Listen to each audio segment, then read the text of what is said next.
Hello, everybody. Welcome to Top of the Hops. I am your host, Mike Riker, and this is a live episode of Rebuilding the Collection. And look who's joining me today, the host of Elvis A to Z. It's my friend, Rick. Rick, how you doing, buddy? Doing great, man. Excited. I can't wait to My do this with favorite you. album today. Yeah, this is a good one. A lot of people are excited about this one. It's a lot of great memories, and we had a little pre-show meeting, and you showed me some great stuff that I can't wait to dive into. Yeah, What you got there?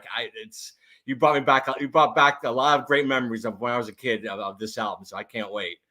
yeah. I remember getting these with my dad, so yeah, it's a great album. And Yeah, Michelle actually did a video yesterday on Hurt. yes, I saw that one. Yes, And I left a comment there, so I'll relay the message. I'll relay what I put on there because that song always brings back certain memories every time I hear it. I like all of us songs do. yeah, yeah. I hear. And we'll get into some of the tracks, but I will say this, like a little bit of a teaser. Again, is this narrative that he was so depressed and so. You listen to the outtakes of this; he is having a ball. Yeah, I mean, he's joking around with Charlie Hodge. He's joking around with the band, and he's laughing. And boy, just such a different. I did not expect that from this album and these yeah. tracks. And I just loved it. So He's got a hey, great. hey, Cameron. Hey, Dylan. Thanks so Hey, much for joining us today. hey Appreciate it. guys. So yeah, that was a big surprise and Yeah. a pleasant surprise to hear, Rick. Yeah, there's some good stuff on there. Some great covers of some country songs and Yeah. and Olivia and it just.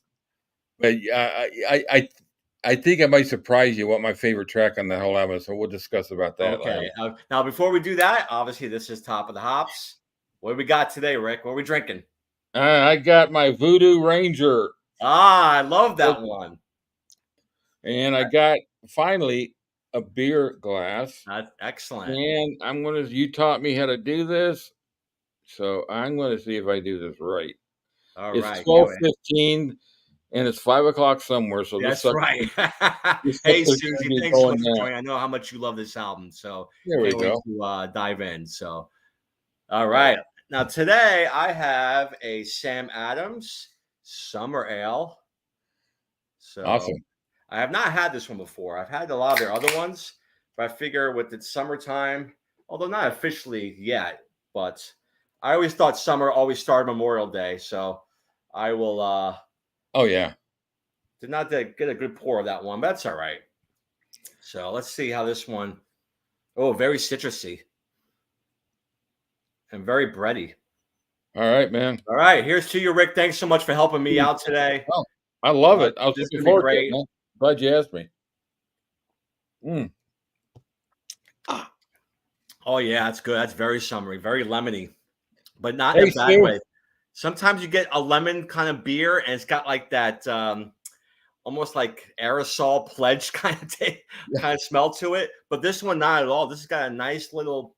I don't think I've ever tasted Pledge before. Yeah, well, yeah, I know yeah. what you mean. I'm I just might joking. have. So, but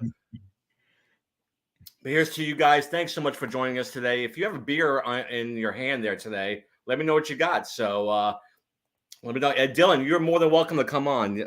The more the merrier. So, yeah, please. Love to have as much as we can on today. So, all right, Rick, let's I'm get in to the clear. Cameron just told me I'm in the clear for drinking the beer. it.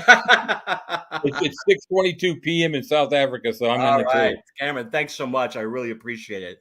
So, do you remember the first time you got this album, Rick? Because I Oh, know. I can remember.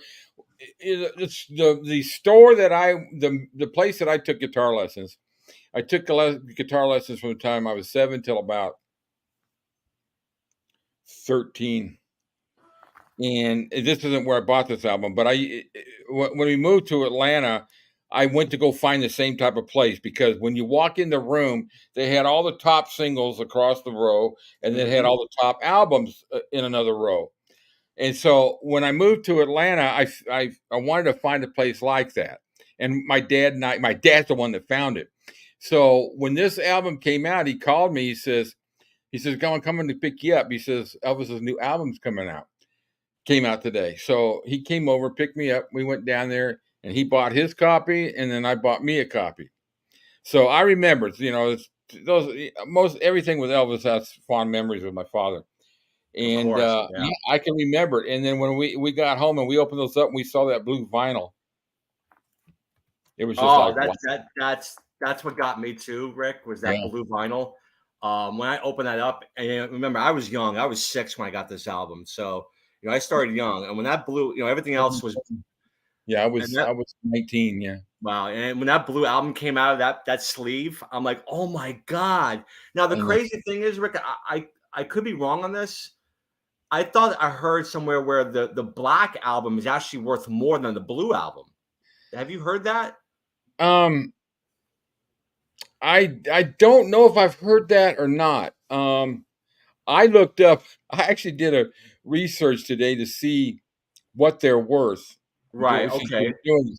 And the actual blue vinyl, it says that they're getting $7 to $8 each Okay. to Gotcha. resell. So I'm not for sure. But, it's just it's always about how much is flooded out in the market. Right. Um, but yeah, it may be because they released 300,000 copies of the blue vinyl when they released it originally, Oh, and then of really? course, Okay. and then when he died, they had to release some more because there was a high demand for him, and it wound up. I think it wound up hitting gold, not long after, or platinum, not long after that. Because I can't remember when they went to 500,000 for gold. It used to be 1 million, but it went to 500,000, and then they created the platinum, level. Yeah. Yeah. Dylan's asking, do we know what suit he's wearing? It's hard to tell. I don't know what suit he's wearing on the cover, but if you could tell us, that'd be great. Yeah, do you remember there was another album, Rick? I don't know if you remember this, that it wasn't blue, but it was in gold. Do you remember that Yeah. album? What the Moody Blue album? No, no, it was a different Oh, album. Came out a year after this one. It was like a compilation album, and the album was actually in gold. It was oh, I Elvis. don't. It was an album called Elvis: A Canadian Tribute. Oh, I got that. Yeah, Do you? yeah. Right? You're Isn't right. it? Yes, yes. I Right? was thinking of. I was. Yeah, yeah. It's because it's got some of the concert songs from Canada and Yes. yeah, yeah. It's a great. Yeah, Yeah. that's a good album. Yeah. I remember getting that album. I'm like, oh my god, another colored out. This is tremendous. Right? Yeah, But yeah, I remember getting this. I got this after he passed. Obviously, the record went all the way up to the chart. I mean, at least way down did when he died. A lot of those songs and album really shot up to the chart. So I remember getting this. My father bought this album for me. Getting back to our dads. yeah, But at the age of 6, I was so heavy into Elvis. And when Elvis passed away, it didn't really hit me at the age of 6. I wasn't really. I didn't. I yeah. just knew that Elvis was playing a lot on radio because all the stations when he passed, Oh, they were yeah, playing 24/7 Elvis. yeah. This was before Sirius XM. They were playing no matter what channel you turned on, you heard Elvis when he You heard passed. Moody Blue playing all the time. Moody Blue and Yes. Way Down. Moody Blue. But Dylan says it's the Aztec Star jumpsuit. Okay. Okay. What year? It might say on my FTD where this was done. I know there's some pictures. I know there's some pictures here. We'll get into in a few minutes of him in Birmingham, December of '76, which is a great concert that he did. It's 2 days before that legendary one he did in Pittsburgh, and I think it's a couple days before the one he did in the Omni, right in Atlanta in '76, right in Yeah, December. yeah, he did. So the 30th was in Atlanta, and then Birmingham was the night before, Right, the the 29th. 29th. Yep, and Um, Pittsburgh the 31st. Yep. hey, Dylan, Way Down never made it to number one on the Billboard charts, but it did make it number one on the country charts, That's and right. that He's right. it Yep. was after he died. It Yes. was after he died. Yep. Absolutely. So let's see your albums there. I want to take a look.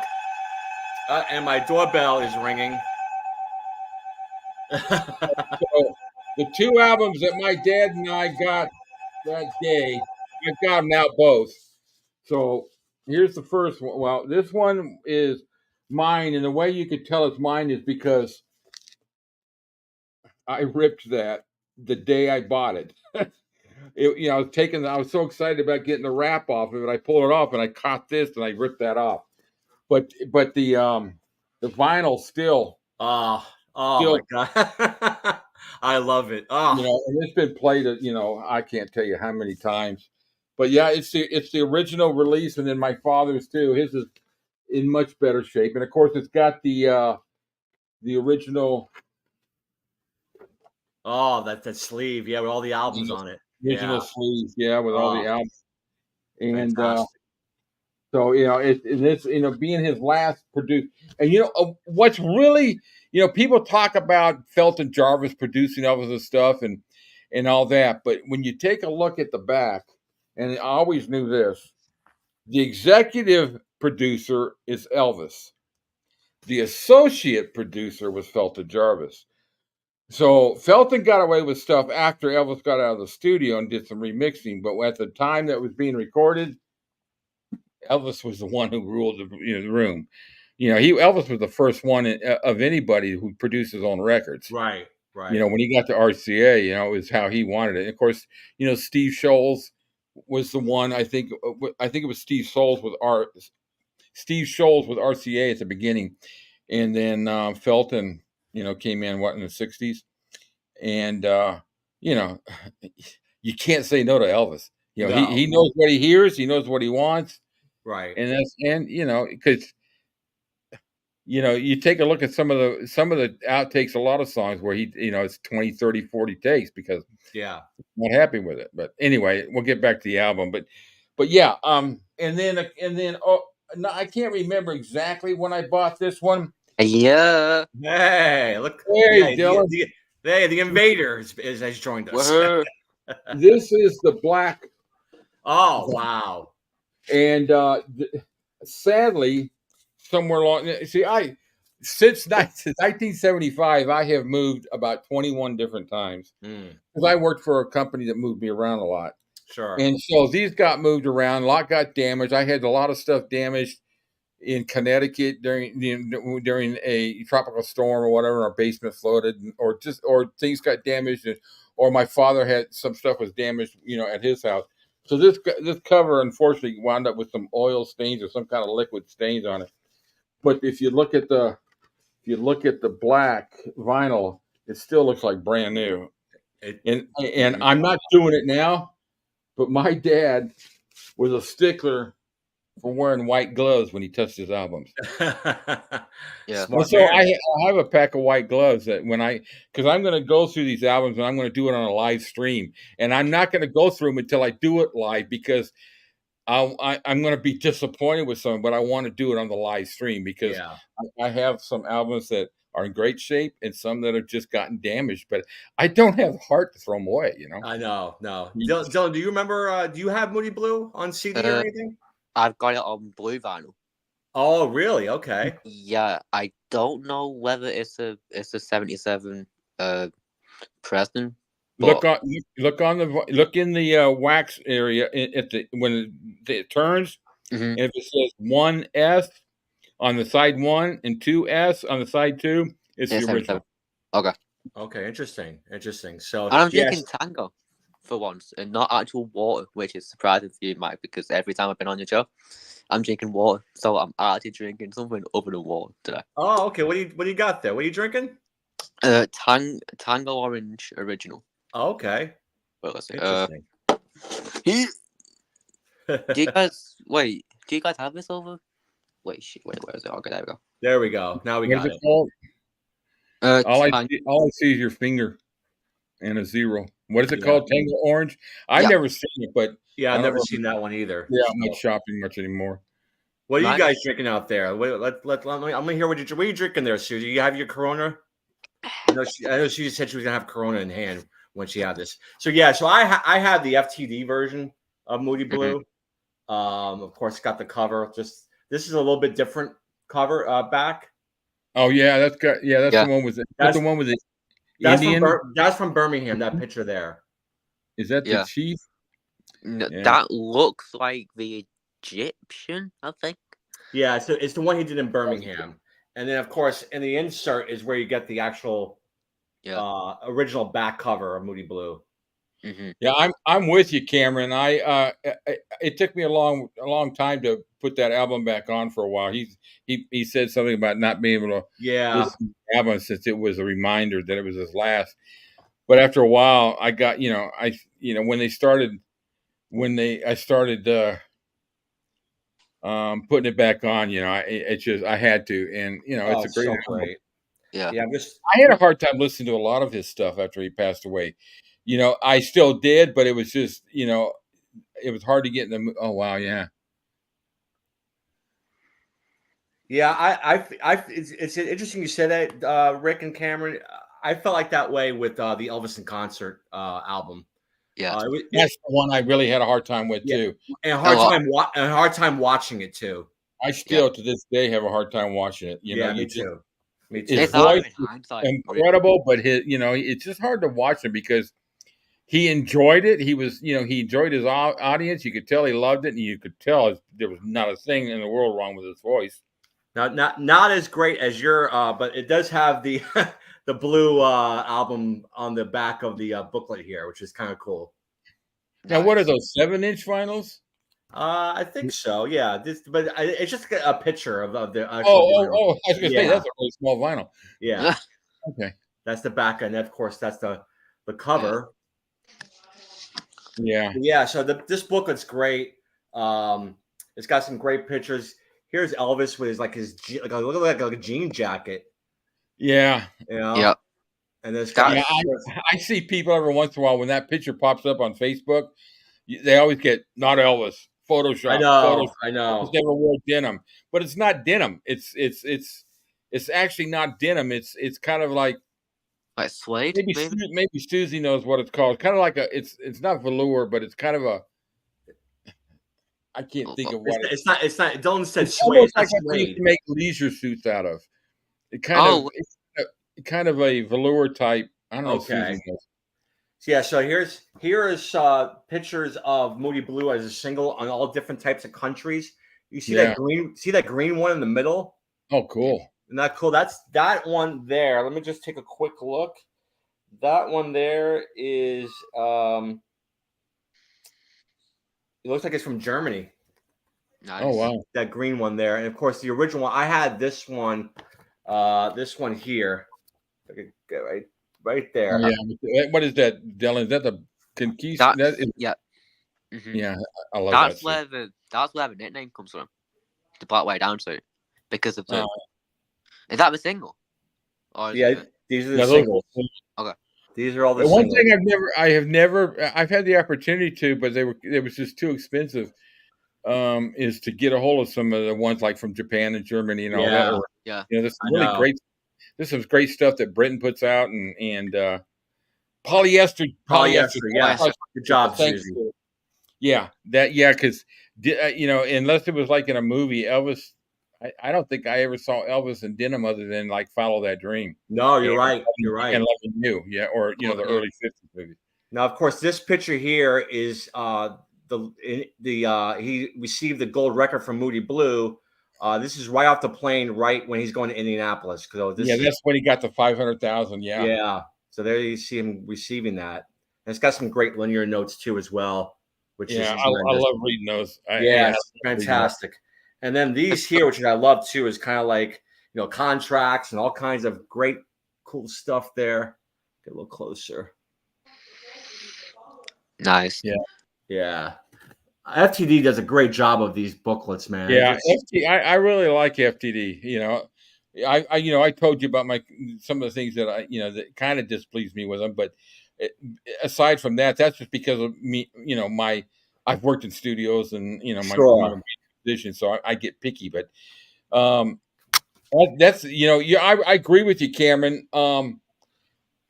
In that In Concert album, when Elvis does Trying to Get You to You, I tell you what, I'd love to have been in that room when he did that song. In that it wasn't Indianapolis. What it was? Rapid City. Rapid City. Yeah, was it Sioux City or Rapid City? I think it was Rapid City and Omaha. Those are the two shows. Yeah. And on that album, when he sings "Trying to Get to You," man, he just powers through that song, and it's just like every one of the songs, Fairy Tale, Hawaiian Wedding Song, all of them. It's just he's right. It's a testament to his musicianship, and even despite how bad a health he was in, that man could still belt it out. Here's some great pictures of Elvis on vacation. Yeah. Elvis, I think it was at a funeral or with Ginger. I think one of her relatives passed away. Hmm. And then afterwards, I think he took her on vacation. So, again, the narrative that he was depressed all the time, Ginger always said that he was in great spirits during this time, Well, who was it? Billy Smith says the same thing. Yeah. He says, he was talking about it, that he's going to make this the best tour yet. And, Yep. he was getting into it. Yeah. And I believe I read where he was having plans to do just a gospel tour too. Yeah. And, and evidently there were some conversations of what, making changes. Yep. He was adamant on a European tour, and Tom Hewlett he was in discussion with. Yeah. And then I think he was at that time when I think if he had lived, I think Parker would have been gone within the next year. I think you're right. You're right. Yeah. Here's some more great concert pictures. What's that suit there in the red there? The red is the Phoenix. Okay. On the top there, it looks like. It's hard to tell from that band. Yeah, I'm not sure. But the bottom one is. Oh, that was having Navy Phoenix. The bottom one's Birmingham, so we know that. So that's the Egyptian, but I don't know what that. Wait, is it the Phoenix? Yeah, that's the Phoenix. You see the white. Yeah. This one here, it says the Phoenix is from Las Vegas, December 1375. Okay, yeah. So it's that'd be right. Yeah, that's a great show, by the way. It is. It's tremendous. I did the one of my first rebuilding the collections is that CD. Yeah, it's fantastic. That's a fantastic show. Here we go, Rick. Left bottom is Elvis at the Omni. So I'm gonna bring that up right in the what they call it, the 74 Arabian. Yeah. He looked good in that thing. Yeah. He was in good shape too. I mean, he had lost some weight. I remember Jackie Cahan came out and he did this spiel. I never thought he was very funny, but he came out. He was talking about Elvis. He said Elvis has just lost about 35 pounds, and he was trying to all the news about the book about him so he was trying to counteract some of that. Yeah. And when he walked out on the stage, because I'd seen some pictures. A friend of mine had gone to see him 6 months earlier in Atlanta. He was in Atlanta 6 months earlier. And he had taken some pictures, and Elvis, the pictures he got were just from really bad angles. He looked bad. And when he walked out on stage, he had energy. He was, when they kicked off on Jailhouse Rock, it was too fast. He stopped. He said, no, too fast. And they slowed it down, It's, and when he did Hurt and he did Unchained Melody, it was like, I think he did Unchained Melody. It was like the third or fourth time he'd ever done it. Right. He did it at the show, and he looked good. He said he was like a 90-minute show. No, you're right, Rick. Those last few shows of 76 in succession, I think it was Dallas, Birmingham, Atlanta, and Pittsburgh. Those four shows are four of the best shows you'll ever hear. He's in great shape. He looks good. It all started. It's like a resurgence there for him. He was enjoying himself. Yes. He was happy. And it started in that Christmas season of 75. That's when the up started again for him. Right. And you know why? Because he was in hospital all that time.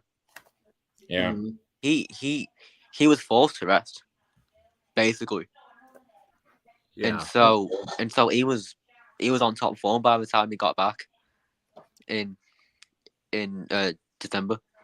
Yeah, no, you're right, Dylan. It's it's just like I said. Some of the narratives about the late 70s is just I hate hearing it because it's not all entirely true. Obviously, he was going through some issues, but there was a lot of happy times that people don't really know about. So I just want to go over some of the track listing here. So obviously, side one, Unchained Melody, If You Love Me, Let Me Know, Little Darling. All those, of course, are live. I believe from Ann Arbor, Michigan. I believe those three tracks there, and then of course the recording of "He'll Have to Go," which I love, the Jim Reeves. Jim Reeves song, yeah. Now I will say this, and this even when I was younger, I thought this was a little out of place. Was "Let Me Be There," only because obviously we heard it in '74, and again '74. This is like what 3 years earlier. Yeah. We've been better, I thought, maybe to do like maybe an America or a Softly as I Leave You, maybe. I just that's my only gripe with the CD, and it's a small one. Let me be there being on the album. I know Felton had to fill the album because Elvis didn't have enough tracks for this, but I just thought Let Me Be There was not really the right one for right song for this album, my opinion. Yeah. Let's add. Yeah, I mean, it kicks. I mean, the whole. What's up, Cameron? Hey guys, Hey, Yeah. Cameron. I couldn't resist. I had to join the party. I love good it. to I see love it. More the merrier. Yeah. The album. This when I played this album, obviously it was the very first time I ever heard him do Unchained Melody. Yes. This album came out not too long before I saw him, and so I hadn't heard Unchained Melody. And when I heard this, I kept playing it over and over again. I thought, oh man, I love this song. And then it was kind of, to me at first, I thought, well, that's kind of an odd song to kick an album off with. I would think it'd be like the last track on one of the sides, but it works. To me it worked. I think the layout of all the songs really, to me, It sets the tone. yeah. Yeah. Excuse me. But I can't really say there's any song on this album that disappoints me. No, and I love Let Me Be There. I just thought the song was a little out of place, but no, other than that, I mean, and you can that's what I mean by being on the album. I thought it was kind of strange to hear him do Little Darling. Yes. But like I said earlier, you're going to be surprised at what my favorite song on the album, and it's Little Darling. Really? Wow. I just love the energy of it. You could tell he's having fun singing the song, Yes. and the fact that he hits those high notes at the end, it's just like, wow. I mean, you think about the songs on this album and the notes he hits, Right. Unbelievable. Yeah. Cam, you have this album. Do you remember when you first got this album? Yeah, I unfortunately don't have any of the album. Well, I don't have any of the studio albums on vinyl. Unfortunately, my entire collection is unfortunately digital. But I remember at I think the age of 12 or 13, my father actually purchased me a compilation album, which I think they only released in Europe at that time, which was called Elvis Forever Volume 2. Okay. And I had only been an Elvis fan for about 3 or 4 years at the time of receiving that album. And I still remember listening to that album as a kid and basically saying to myself, this is why I'm an Elvis fan, because I mean, Dylan would know. I've shared with a lot of other guys on Steve's show as well. The first time I was introduced to Elvis was at the age of 8, watching the '68 comeback special. Wow. And having a disability and not being able to, having been told by a physiotherapist that playing guitar would not be an option for me. I remember watching the '68 special, and I still unconsciously remember saying to myself that this is what I want to do. And I've always found some kind of inspiration through Elvis by doing that, because having grown up and basically read about his history at that time and the hardships that the Presley family had gone through, and him obviously attaining what he attained, being someone with a disability, it was always a kind of a reminder to me to say, if Elvis could do it, then there's no reason on earth why I can't. Right. Yes. Same. Yeah. Great It's all- song, Cameron. all in Thank the you mind, for man. sharing Yeah. that. Thank you. That's tremendous. And that's probably why, one of the reasons why I still gravitate to him as strongly as I do. Being 44 now, whenever life gets tough, I always find myself reverting back to my Elvis space. Yeah. Yeah. That's It's what I funny. do. Yeah. Yeah. It's funny. And maybe this question for Rick, but you see Dylan, you see Cameron, Harold from Austria. But I just feel like, Oh, hey, Harold. yeah, I feel like fans outside the United States appreciate Elvis more than the fans here in the United States. Am I wrong about that? Or You know, I've always found I think, I've well, always found I think you're right, because you never know what you got when you until you don't have them. right? You know, Yeah. and you know what I didn't realize until a few years ago that they didn't even get to see the Aloha from Hawaii special for a few years. It was Yeah. several No. years later, and I Right. thought this thing was beamed to the world, and they didn't get it. I don't I didn't understand that. You know, Yeah. It just feels to me like the Beatles have the reverence of us Americans, and Elvis has the reverence of the people outside America. Yeah. It's a weird dynamic. yeah. I mean, I'm speaking under correction. I don't know if it had been played in South Africa prior, but I remember the first time seeing the Aloha special was in 1991, and by then I was 11 years old already. Yeah. As I said, I don't know if it was ever shown in this country prior to that, but I don't think so. I am Well, imagine- you know, the United States didn't even get to see it until 4 months later. Yeah, it was Yeah, like You know, an it April. wasn't even broadcast live to the United States. We didn't get to see it till April. Yeah, You know, and the But rest of the world got to see it, but we didn't. And you know, and they didn't broadcast it because it was up against the Super Bowl.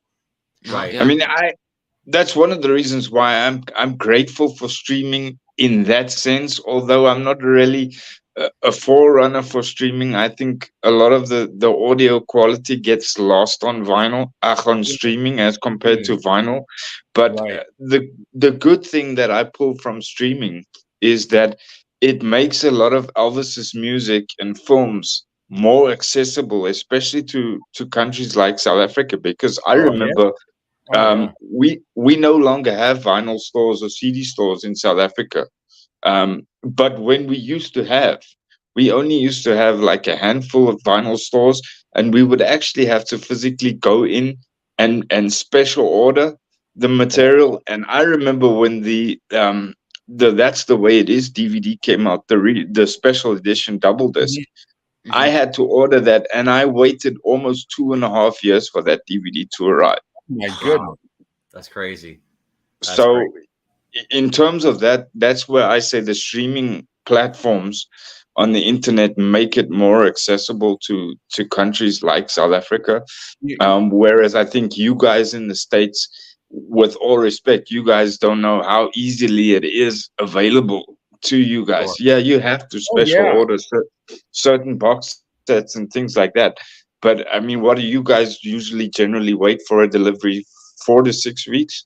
Yeah, even less than that sometimes. Even less than that, yeah. Yeah. I mean, you know, You know, I bought his Hand in Mine FTD from eBay. I got it within 7 days. It was great. Yeah. Yeah, So but let's go over side 2, guys, and let me know what your thoughts are. And I will say this: I'll argue that side 2 of Moody Blue is one of my top 5 favorite sides of any album. So of course you got Way Down, The Great Pledge of My Love, which was of course a great 50s hit. The title track, Mark James, Moody Blue, She Thinks I Still Care, and of course The Haunting, It's Easy for You. What are your thoughts on that side, guys? my favorite, She Thinks I Still Care. Yeah. That's just a good bar drinking song, you know. Nighttime, like Brent says, the nighttime song. Yeah. George Jones cover. You know, it's just, you know, and when I was out playing, that was one of my favorite songs to play. Was She Thinks I Still Care. It's beer, peanuts, and listen to, you know, some country by Elvis, you know, tear jerking song, and but that's my favorite on that side. How about you, Dylan? What do you like out of that side? I think Way Down should have been in the CC spot. Great point. Yeah. What say that again? I think Way Down should have been in the CC spot in later years. Yeah, see, I always thought Promised Land should have been the CC spot. You know. My personal opinion. I think in later years, as you guys will testify, because like you went to see him in like the last 2 or 3 years, the set format, I should say, not the songs, but the set format was getting kind of stale. Mm-hmm. Yeah. Yeah. You knew what was coming. You know, CC, Yeah. Woman, Love Me. If you had Elvis, you know, like, lived long enough to do Way Down, can you imagine hearing 2001 and then all of a sudden Jerry comes in with the Way Down bass and Yeah. Elvis walks out in like the Yeah. sunlight or something? Yeah, I that's my favorite too, Dylan. Only because I just like you rarely heard kind of like the fast songs out of Elvis, the rockers. Yeah. So Yeah. you only heard For the Heart on the previous album. That was really the only rocker out of that album. And same thing with this one. I love the Way Down song. Loved, of course. Oh, yeah. I think J.D. Sumner at the time held the record for The low- lowest bass, At one right? time, he had the lowest bass voice. Yeah. Yeah. So that's one of my As- favorite. So Cam, what as about far you? as I'm- What's your favorite? I would probably have to agree with Dylan on that one. Yeah. But speaking of just backtracking a little, I actually came across a version of what was it? Oh my goodness, it eludes me now. Promised Land, but with the organ overdub, Mm. the unedited master, but with the organ overdub. And I was listening to that, and I kind of preferred that version compared to the version that was actually put on the album eventually. Interesting. I tell you what, I love the way it kicks off with the clavinet on Promised Yeah. Land. Yeah. You Yeah. know, Definitely. Yeah, that's just a you know, a great. I love the sound of a clavinet, and he used that quite a bit in the American Sound sessions too. Mhm. Yeah. But yeah, So there's some other tracks on this FTD. It's called the alternate album. So it has an undubbed master of Unchained Melody with a little bit more dialogue on it, which is really great. If You Love Me, Let Me Know. Again, another undubbed master. Take 4 of Moody Blue. There's a great version of Take 28 of She Thinks I Still Care. yeah, I've heard that one. Yeah. There's a quip where Elvis says that poor old son of a bitch thinks, you know, and then, you know, he starts joking around with Charlie Hodge, which is great. Unbelievable. I think this is on the Platinum CD. There's a great version of My Way on this FTD, which is fantastic. Not overblown, really done a little different than you hear than the 77 version. Tremendous one here. Then you got the 2 undubbed masters of Way Down and Little Darling. There's a rough mix of He'll Have to Go. And there's a composite rehearsal and Take 3 of Pledging My Love. And there's a great Take 1 of It's Easy for You, where I actually prefer this one. If you guys want to listen to it, there's a Take 1 of It's Easy for You, which is better than the original. Fantastic. And the guy that wrote that song, Andrew Lloyd Webber. Andrew Lloyd Webber. Yeah. Yep. That blew me away. Yep. Yeah. And then it's got She Thinks I Still Care, Takes 1 and 2A, and then it ends with America the Beautiful and Softly As I Leave You. So that's just disc 1, which is, I mean, that's 23 songs right there. Just fantastic. Wow. That's a good set. Yeah, absolutely. What did you guys think? Like, were you guys okay with Let Me Be There on there? 'Cause like I said before, I thought America maybe should have been on there if you want to get something a little bit different on there.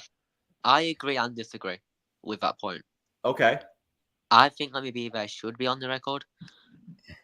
But if you listen to Let Me Be There from 74 to 77 at the time of the record was coming out, that song had evolved so much in the arrangement, in the vocal. Mm-hmm. When he started adding the reprises too at the end. Yes. Yeah. I think they should have had a 76 or 77. I agree with you there, Dylan. If you're gonna put "Let Me Be There" on, it should have been a version where it was closer to the year that this came out. Yeah. Agreed. It's perfect, you know, because like they were both done in 77, so it just matches the record perfect. Right. But yeah, I mean, but Elvis does some great. I mean, like I said, a lot of these takes, like I said, he's joking around a lot. There's a quip he put on here where he says something in fact, the ship is sinking. The ship is sinking. So like 'cause every time they restart and start again, and it just like I said, I love hearing him laugh during this because it's just because a lot of these songs can be a little bit depressing and stuff, but he gets through it and he's laughing throughout, and it's fantastic. Yeah. Yeah, Danny Boy's yeah, Harold, I agree with you. Danny Boy's a great song. Yeah, yeah, definitely. So so disc 2 obviously is all the sessions that he did. There's a rehearsal and a great take 1 of Way Down, and it's a little different beginning. It's kind of sounds like I got a feeling in my body a little bit, Yeah. right? Yeah, Yeah. I love that version. And then it's got take 2A of Way Down, takes 3 and 4, takes 3 and 4 of She Thinks I Still Care, take 1 of Moody Blue, and then takes 1, 2, and 3 of Pledging My Love. Just fantastic stuff. I love Pledging My Love. It's a song. Now, did he sang that in the 50s too, right, Rick? I don't think so. Not even in the concerts or anything like that he did in the 50s. He There's may no have look done of it. that. I don't think he ever. Maybe I'm perhaps. gonna check a second. I don't think he did ever sing that. I know he didn't. He never recorded it before that. Yeah. Let's see. I think he might have done it. You know, like I don't. It's not listed in Not listed. Okay. in the concerts, but I not that I know. I've never heard that.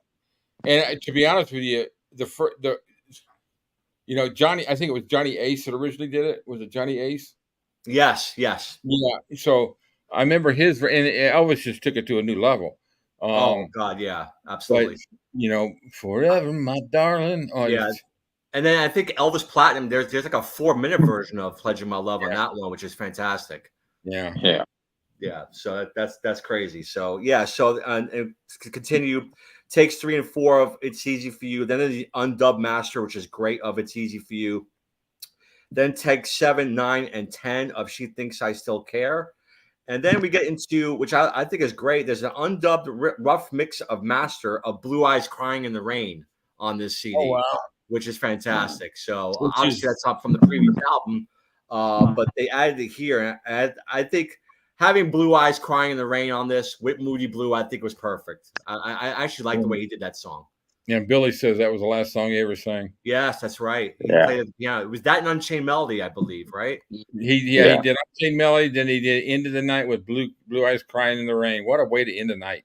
I know. What a way to end life, really. Life, yeah. Absolutely. And then we got take 7 and 5 of Moody Blue, and that's of course the old Italian version of Moody Blue, as we all know, where he kind of curses in the middle of it, which is fantastic. I love Brent's reaction to that one. I think he put up a short like a year ago of him reacting to that, and he couldn't believe that Elvis would say the F word as many times as he did during that that take. When you listen to the takes, you hear every once in a while. Oh. I mean, he comes up with some. Yes, he does. He comes up with someone, but they're just laughing. He's human. I mean, nothing wrong with it. And then we have takes 4 and 5 of Pledging My Love. Oh, I'm sorry, I missed one. There's a rough mix master too of Bitter They Are, Harder They Fall on this as well. Larry Gatlin song. Yes. I absolutely love that song. Me too. I told her to leave me. I love it. Oh, just tremendous. The lyrics are, Larry Gatlin is one of my favorite songs. Him and Mac Davis, to me, were my favorite songwriters for Elvis. Because they just wrote some of the most mature, great songs for that Elvis sang. Mac with Memories and Little Less Conversation, and In the Ghetto, and he wrote Larry Gatlin, I've had the pleasure of seeing him and his brothers in concert, and they incredible voices. Yeah, Larry was up by me a couple of years ago. I actually shook hands with him and really? And said thank you. Yeah, he was up by where I work, and he was a very nice man. So Susie's asking you, Rick, do you like Elvis's version of Blue Eyes better than Willie Nelson's? Yeah. I like Willie Nelson's version. I love it's just like with Always on My Mind. I love both versions. Sure, but Willie's version. All his versions are sitting in a bar drinking, eating peanuts, and listening to all his songs. Yeah. On the road again. Do you know that Willie Nelson died yesterday? Oh, did he really? He was playing on the road again. I'll mute my camera. It's a joke. Just a very bad joke. Say that again, Dylan? I'll mute my camera and mic for a little bit, and then I'll come back in like 15 minutes tops. Yeah, if we're Okay. still here, we should still be here. All right. So. All right, see Okay, you later. thank you, Dylan. Thanks for joining us. But So, yeah, yeah. to answer your question, Sue, I do like Elvis's version better. Me too. But if I'm sitting in a bar and drinking, I would pick Willie's version over Elvis's in the bar because it's just that mood. It's the type of mood. But with Elvis, it's just, you know, and the reason why I like Willie's part is it's the acoustic guitar picking. He's playing on that nylon string guitar. Just, you know, it's just, me being a guitarist and all, I love that sound. But it's like two different songs, right? It's like Oh, it sounds absolutely. totally different. Yeah. Yeah, like you said, you know, Willie's is a little bit, like you said, a little bit more like sitting in the bar. Elvis is a little bit more faster version than I'm used to. Yeah. You know, it starts off with that drum and that guitar in the beginning of that song, but I love it. I love the way he does it. It's different. I got a description for different styles of Elvis's songs. You know, like it's easy for you, and some of those songs it's you can sit in the bar listening to.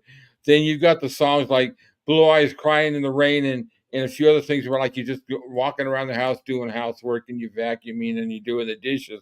And then when you just feel like just cranking it, then you put in Promised Land and Suspicious Minds and all that. So, it's mood. It's all about mood, When I wake up in the morning, if there's a song I want to hear kick me off, it's going to usually be Promised Land, or it's going to be one of three songs. It's going to be Suspicious Minds, Promised Land, or it's going to be Lottie Miss Clowney from the '74 Memphis live concert.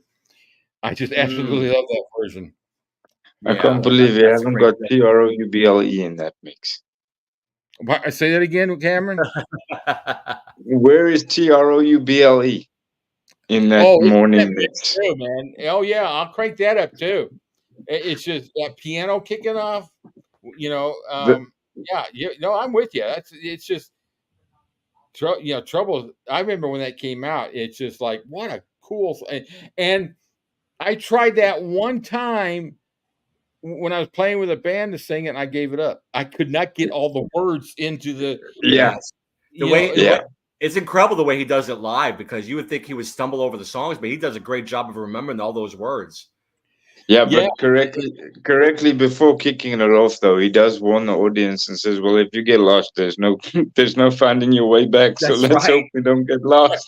That's right, Cameron. Right. Great job. Yeah, yeah. So just to end this too, just to get through the tracks here, "Pledge of My Love" takes 4 and 5, and then you got the undubbed, unedited master, which is that 5.5-minute version of "Pledging My Love." Fantastic. Oh, wow, 5.5 minutes. 5:25. Yeah, it's fantastic. Take 28. Is it 28? No, I'm sorry. Take 2B of Way Down. Rough Mix of Master, Way Down. Then you got takes 8 and 9, and the unedited rough mix of Moody Blue. Take 15 of She Thinks I Still Care. And then this CD ends with the composite of the single master and the surviving ending of the erased studio version of America. So they kind of combined it together, and it's pretty interesting. So just a great set. How do you? I'm kind of confused how you have a take 2A and 2B. Yeah, it's weird the way they say that. Take 2, take 3, because they start off. Well, sometimes listening to Leon when he has his channel, sometimes they forget to whether it be Felton or Chips or anybody. Sometimes they'll forget. Take 2, he'll mess up, and they go, "All right, keep going." Oh, yeah, that makes sense. Yeah. So sometimes I'll see that, and so that's why you make it 2B. Yeah. So, where would you rank? I don't want to do a top 5, but where would you rank this as far as his albums in the '70s? Is it up there, or is it middle of the road? What's your thoughts, guys? Ooh, I got to stop about this. You're talking about all the way from 70 to 77. Yeah. You talk about the last 3 years. Because I would put and it's a great album. I would put this kind of middle of the road. I love, to me, Promised Land, that's the way it is. Elvis Country are kind of, and He Touched Me are kind of my top 4 or 5 there. But Moody Blue and Today is tremendous. I mean, it's so tough. From Elvis Presley Boulevard, I rank higher than Moody Blue because so do I. Hurt, and you got Bitter They Are, The Harder They Fall. It's just a great, Danny Boy and Solitaire, yeah. But out of all the 70s, I gotta tell you, my favorite is Elvis Country. That's my top 3. My favorite's still Promised Land to me. Yeah, second. That would be second for me. But I just love every song on Elvis. Just Pretend, Little Cabin on the Hill. I mean, Yeah. just How about you, Cam? It took them fully into the country. Yes, it did. Yeah. How about you? How would you rank this album? Yeah, I'd have to agree. I'd have to agree with you on that one, Mike. Although it's kind of hard, for me, it depends what kind of mood I'm in. It's like taking Elvis's entire catalog and saying, okay, you only have the option of picking Yeah. 10 songs, Yeah. which is your favorite. Right. It's hard. it's almost impossible to do that. But for me, I'd have to say probably my favorite of his albums. Would probably have to be That's the Way It Is. Yeah. That's a Just great album. because that for me is just it's for me it's slap bang in the middle of, in my opinion, that whole 67 to 72 period when he was at his prime. Sure. That, to me, That's the Way It Is the cherry on the cake in terms of studio work. Yeah, Yeah. In terms of voice maturity, in terms of musicianship, in terms of producing ability, etc., etc., etc., etc. Yeah, it's hard to beat, Cam. I agree with you. It's hard to But beat. Yeah, but he has also, some great albums in the 70s. Yeah. Oh my God. also, to be fair, in terms of Moody Blue, I think the one slight disappointment that I have with the album is that are so many live tracks on the album, whereas I think there was more than enough studio material to have filled that album with studio material. I kind of get the feel that they resorted to so many live tracks. It feels like they got through half of the album and they had time constraints or financial constraints or whatever the case may be. It was a case of, we have to push this album out as quick as Yeah, possible. we need to fill it. Well, it's interesting you say that, Cam, because in the linear notes of the booklet, it said that Felton tried to get Elvis out twice to try to record stuff, and they just couldn't get him to do it. In fact, there was supposedly a big blow up between Elvis and the Colonel and Felton because they couldn't get Elvis out of into the studio. He didn't want to go no more. Yeah, and then of course there was a track, as we all know, of "Fire Down Below," which was obviously was the instrumental, and he was supposed to lay down a recording for that. He never got to it. Yeah, So it was written stuff. Yeah. I've often asked the question, and nobody has really given me a legitimate answer in terms of that. But that "Fire Down Below" track that you guys are referring to now, is that the "Fire Down Below" track that Bob Seger eventually ended up doing? No. Or is it a completely different one? It's a different song. Yeah, different song. I'm going to be doing a video on the songs that were set for that studio session with "Fire Down Below" in Nashville. I'm doing a video on that's I've got all the demos that were given to Elvis to do. Yeah, if you hear that instrumental, man, it sounds like it could be a great rock song, like something. And there's a couple other demos, in that session for Nashville that they didn't do.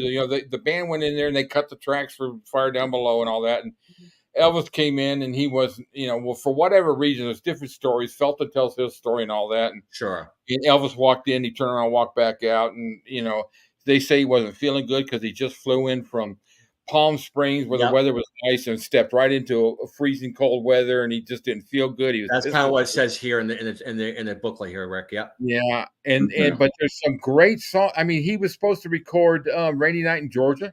Yeah. He was supposed to, and there was a few other tracks he was supposed to do, and there were some great tracks demos that would have been a great album.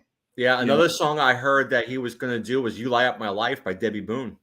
I hadn't heard about that. Yeah, there's some rumors about that as well. But like I said, I have a lot of good feeling about this album. Obviously, it was obviously a bad time because after I bought it, it was after he passed. But to me, like I said before, that side 2 of this album may be one of the best sides I've ever heard in my life. Every Yeah. song from that side too is just tremendous.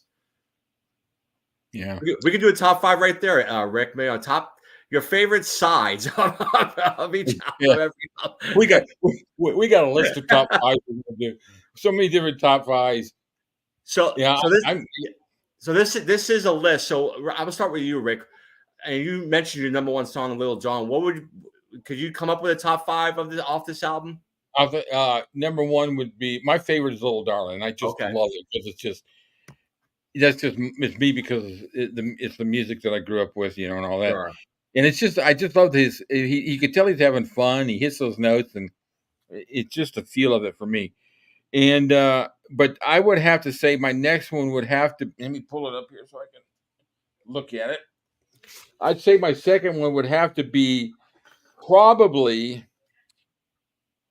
Way Down. Yeah. Third would be Is It Easy for You. Fourth would be She Thinks I Still Care. And then Unchained Melody. Those would be my Okay. favorite. Wow. So it's tomorrow, if you ask me, it's going to be different. It'd be different, right? Exactly. Yeah. How about you, Cam? Can you give me a top 5 off the album?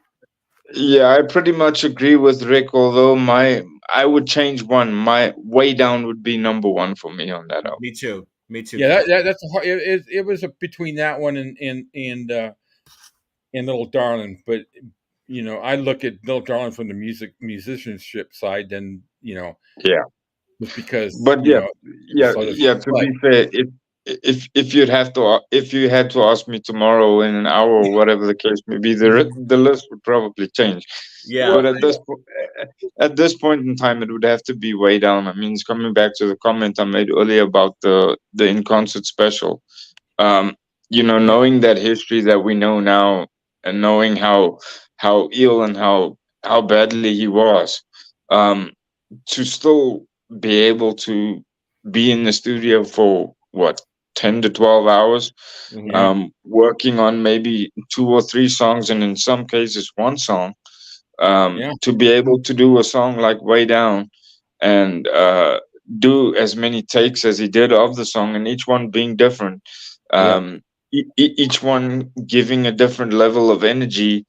It just kind of puts into perspective, all the Elvis haters. Yeah, he was ill and he was whatever. I'm not even going to get into that. But if people come to me and say, yeah, but Elvis lost it as early as 75, and he was basically running empty from 73 onwards. My kind of like put that in your pipe and smoke it statement is putting on Way Down and Michael and I were talking about it earlier, about the December 76 tour, the last 4 shows of the year. He was at the top of his team. Some great shows. He had his, everybody has their bad moments. But, I think, in my mind, that had he moved on and, lived and continued on, I don't think he would have ever stepped in another studio. I think he would have had one built at his property. Yeah, I think he enjoyed that jungle room sessions. Yeah. Because I've been in that jungle room and the acoustics are incredible. Mm-hmm. It was built for that. It's all carpet, and it's all perfect. Acoustics, even Jerry Schiff and James Burton said that they couldn't believe the acoustics in that room. But I want to go backtrack one thing real quick on a comment about not being able to ever be able to pick an Elvis song as your favorite. I can't do that, but I will tell you one song that I will go to every single time if I want to pick it up, and I bet Dylan can guess what song it is. Yeah. I know what version it is too. Tell me. Suspicious Minds, live 1969. That's it. That version of Suspicious Minds, live from the International Hotel, is the best, to me, the best version of Suspicious Minds. It's an almost 8-minute version, and if you listen to, you gotta put the headphones on. And I think I did a breakdown of that song one time where Elvis's voice is out there. If you listen to Ronnie Touch drumming at the last 2 minutes of that song, it blows you away. Incredible, the drum pattern. But that's the song I always use to pick me up. Yeah. Every time. What's so impressive about that song? You know what's so impressive about that version? What's Being that? a drummer myself. That kit, if you look at his kit It's what 4-piece kit, Oh yeah, it 3-piece, 4-piece kit. he does this with a little 4-piece, little Yeah. small kit. You look at the picture and I say, how does he get that sound out of that little kit? Yeah, It's Right. incredible. yeah. Literally, snare drum, rack tom, floor tom, hi hat, ride crash. That's it. Yeah. That's literally, and that's all he's using. Here's something I've just been thinking about, backtracking and talking about why Felton had mentioned that Elvis didn't want to go into the studio and why they were battling to get material out of him for the Moody Blue sessions. Could it possibly have been from his perspective that having to go into RCA meant having to not only travel from Graceland, but having to go through the monotony of booking studio time and basically having to be on call to deliver? Whereas had he been able to do the recording sessions like he had done in October 76 and February 77 in the Jungle Room, he could do them there when and if he felt like it. Yeah. Yeah. Yeah. That's a good point, Cam. And I also think he just felt more in control too in his own home, So it was like, like you said, the acoustics sounded great. He was able to play around a little bit and just like And it was still a day. It was under his time and under whatever he wanted to do. Yeah, because I mean, as a musician, I mean, you can get inspiration at 3 a.m. in the middle of darkness, being by yourself. Whereas if you're being told to perform a certain song at a certain time at a certain place, if you don't feel it, it kind of feels monotonous and it feels like a waste of time to you. Yeah. Yeah, I know. There was some rumors that they would, the band would show up and he wasn't down yet, and he'd be upstairs in his bedroom and still sleeping, and then all of a sudden, like 3-4 hours later, he's coming down the stairs. That's kind of the scenario, with American Sound. He didn't want to go to Nashville to record. Martin Lackert, who had been working with Chips Moman, talked him into going to American Sound, and the rest is history. And in my opinion, one of, if not the best recording sessions he ever did. No doubt. The best collection of songs that came out of there. He enjoyed it. It was just, I mean, Chips Moman kicked Neil Diamond out of there and, canceled him out.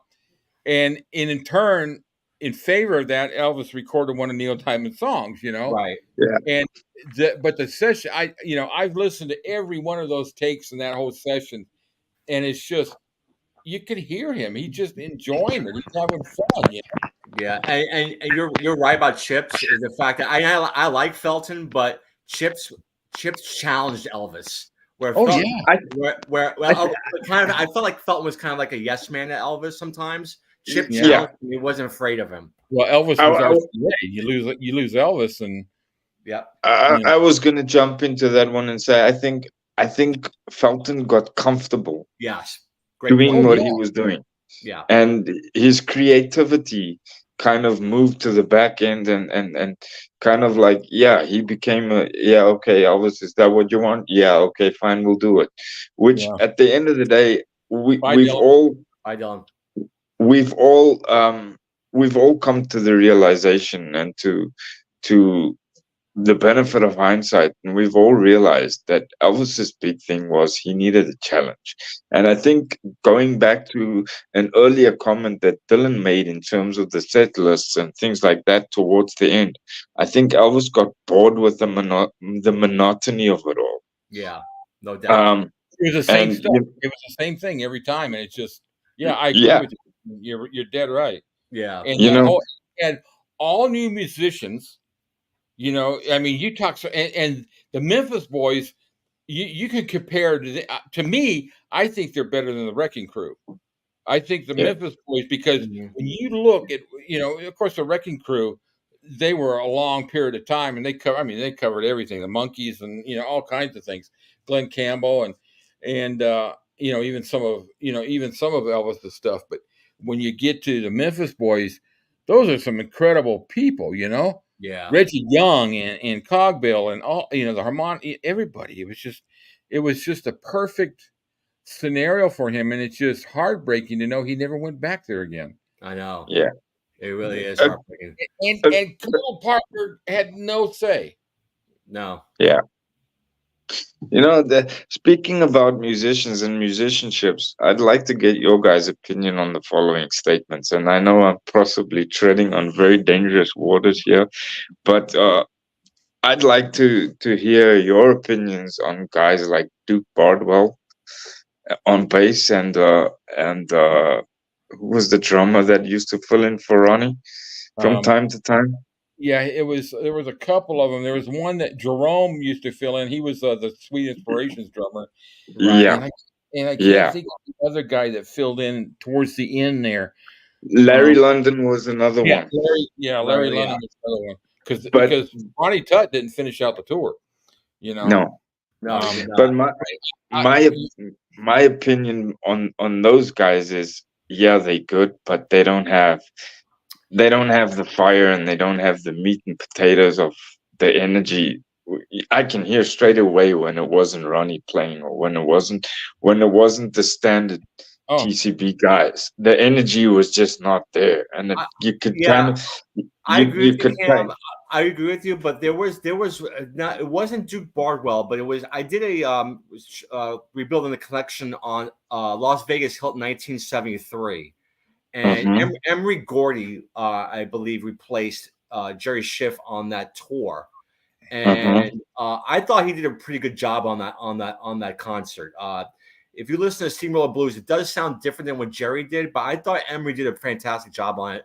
I agree with you with Duke. I was not a fan of Duke Bardwell or even the guy who replaced. But I thought Emery, and remember, Emery Gordy was a session musician for Elvis. So I thought he did well. If you listen to Steamroller Blues and even like Trouble, he does. And I'm not talking about the TRUBLE song. I'm talking about the Trouble. Yeah, he does a great bass on that too. So following up on what Cameron just said, my take on that with Duke Bardwell and Larry London and whoever filled in the spots. Yeah.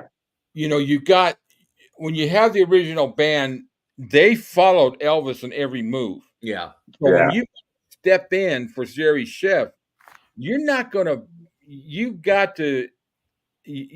have that same feeling, that same connection with Elvis as somebody who's been there since basically day one. Ronnie Tutt, man, he didn't watch the drums when he was playing. His eyes were on Elvis the whole time, And same thing with James Burton. But those guys, in my opinion, were like a good bottle of whiskey. The longer they played with Elvis, the better they tasted, the better they sounded. It was like he could not have chosen better musicians. Oh yeah, no. James Burton, for a rhythm section. I remember, in my opinion, I agree with you. Before '69. I grew up watching Ozzy and Harriet and all that. And, when I see Ricky Nelson playing, that's when I first heard of or knew of James Burton. The connection didn't make it with me till after Elvis had brought him on. But James Burton has played for everybody. But, James Burton has just he's the one that basically invented that chicken picking style, Yeah. But you're right. It's just, that's a perfect analogy right there, Cameron. Like a good bottle of whiskey, after, over a period of time, it just gets better and better. And, Sweet Inspirations and all of them, they knew what Elvis was looking for. I think if we're really honest, Elvis never really got the recognition as a producer. No. That he deserved. No. Because he knew exactly what he wanted. He could hear it in his head, and he could make it happen. Yeah. I think that's where his genius is, to me, Cam, is his producing. A lot of the musicians today can't even get that right. No. You just said what I was just thinking. They can't. Elvis didn't even have to choreograph his shows like they all do today. No. It was, he went out there and he did what he felt, and that was it. And the band followed along with it. And And you're right. His whole show was 100% produced by him. Mm-hmm. Yeah. No doubt. And, No doubt. you know, Well, guys, I want to thank you for joining me today. This has been fantastic. Cam, thank you so much for joining me. Rick, before we go, I do have to do my top 5 as well. Just want to get that out of the way. To me, my number 5 is He'll Have to Go. Number 4 is She Thinks I Still Care. 3, It's Easy for You. 2 for me would be Pledging My Love, and my number 1's Way Down. But I mean, there's no wrong answers. I mean, like you said, I can switch those around by tomorrow after I listen to a couple of these songs. yeah. In fact, I already forgot what my top 5 were. Yeah, I mean, we can all testify to this. How many other musicians have there ever been that have had the ability to take Old MacDonald and make it sound good? Yeah, that's great. But what was it? Down by the riverside, or any of those old standards? You know? Yeah, absolutely. you're right. I want to do this again with you guys, and please, I think a live version of this is great. I think it went really well. So thank you so much, guys. Cam, Rick, thank you so much, guys. Thanks, guys. Top of the Hops, and everybody remember TCB. See you tomorrow on Steve's show. Yes. Yeah.